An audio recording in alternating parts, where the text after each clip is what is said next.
What's up, everybody? We have got all three Olympus Pro Primes in the house. It's just been a couple of days since I picked up the 17. I want to make a quick video just about these lenses in general and kind of my thoughts on their use and what I love about them. So, if you don't know the three primes that have come out in the last year or so, it's the 17 1.2 Pro, the 25 1.2 Pro, and the 45 1.2 Pro. And to talk about these lenses, to talk about any one of them is really to talk about all of them because they have so much in common. But as pro lenses, they're all metal construction, all weather sealed, and I would tell you the best part about them is that they're all purpose built to be shot wide open at 1.2, which is basically where I keep them all the time.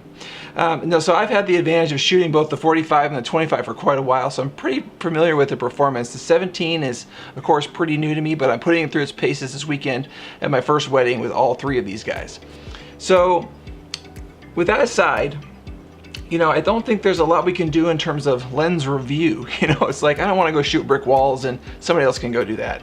I will tell you that if the 17 is anything like the other two, that is incredibly sharp wide open, and that's probably the principal thing that you're worried about. The focus is super fast, and you know, by and large, you know, compared to their counterparts of what I used to use in the same kind of focal ranges and f-stops, these are positively tiny. So, okay, you know, these are some of my favorite focal lengths. And I just want to talk briefly about kind of how I see these being used in my work and what I love about, you know, sort of a moderate wide angle, a normal lens, and a telephoto in small compact primes.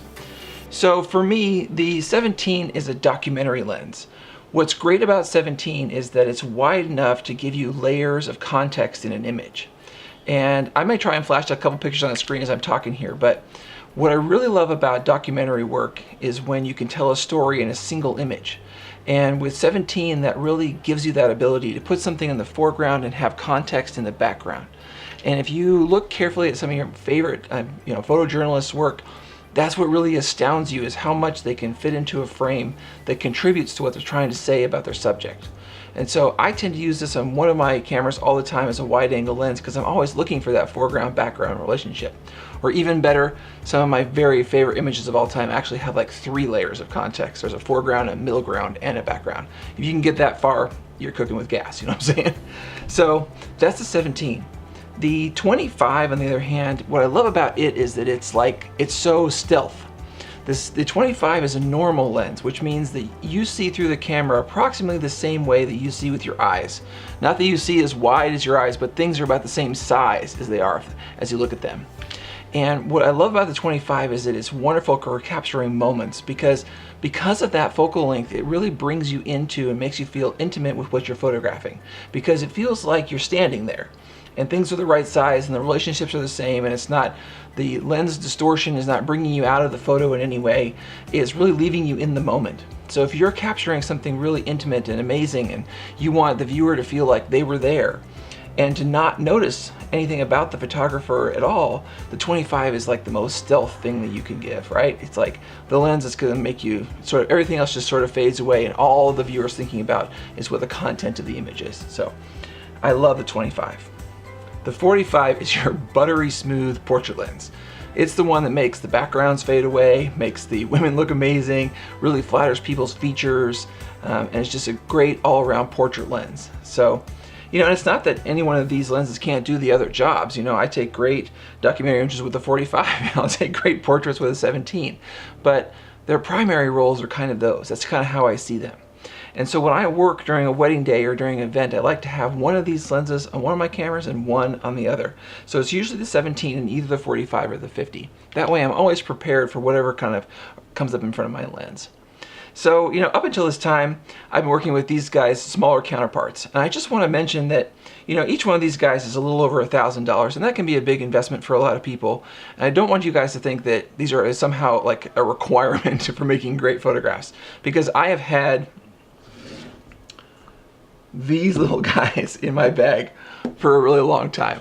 So this is the 12mm f2, the 25mm 1.8, and the 45mm 1.8. And each of these lenses in their own right is also an amazing lens, and each of them does a very similar job to the Pro versions. So, you know, whether it's a 12mm doing your documentary work, a 25 1.8 is your normal, or a 45 1.8 is your telephoto, like any one of these lenses will do the job. Olympus has given us a great set of tools at different price points and for different people. And so I don't want you guys to think that these pros are somehow a requirement for any kind of work, but when you are doing it, you know, as a pro, it's nice to have the little incremental improvements. And I would say the biggest advantage to the pro lenses for me is that, yes, the performance wide open is amazing. I can't deny that they do an awesome job wide open, but it's also the durability. It's the ability to take hundreds of thousands of frames and keep working. And it's the weather sealing and the metal construction. Those are actually some of the bigger reasons to go with the pro lenses, because you have to depend on them when you have to get the photo. But if you're you know, a photo lover, an advanced amateur, or you just don't quite have the budget for the pros, I don't want you to shy away from getting these guys. And working with prime lenses will make you a better photographer, because it makes you understand that focal length.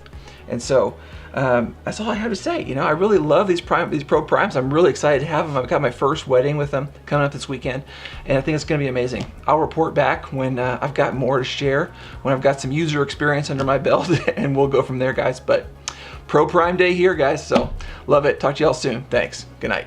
Oh, don't forget to subscribe, notification bell, all that kind of good stuff.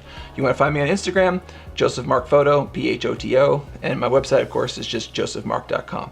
That's JOSEPHMARK. Talk to y'all soon. Good night.